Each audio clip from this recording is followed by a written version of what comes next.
मुल्क भर की तरह Chakwal government primary school Sarwarabad, Bochhal Kalan और दीगर इलाकों में भी जश्न आज़ादी की तकरीबात का इनेकाद ख़वातीन टीचर्स ने बड़ी मेहनत और शौक़ से प्रोग्राम करवाए। मज़ीद तफसील ब्यूरो चीफ चकवाल मलिक नासिर कमर की इस रिपोर्ट में। 75वां जश्न आज़ादी की तकरीबात में बच्चों की खसूसी दिलचस्पी में ख़वातीन टीचर्स का भी कमाल है।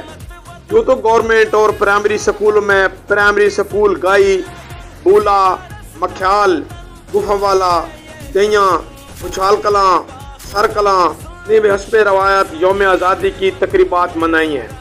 मगर देखने में ये आया है कि इन तकरीबात में ख़वातीन टीचर्स ने भरपूर मेहनत और शौक़ से प्रोग्राम करवाए।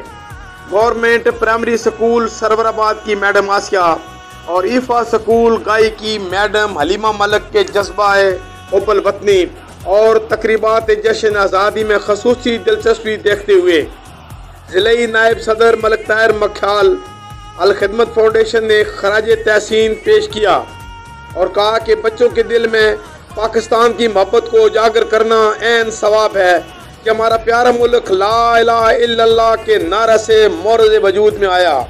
कैमरामैन जुबैर मलिक के साथ Malik Nasir Qamar, bureau chief Asian news Chakwal. जी, मज़ीद खबरों और अपडेट से बाखबर रहने के लिए देखते रहिए एशियन न्यूज़ HD। मेरे वतन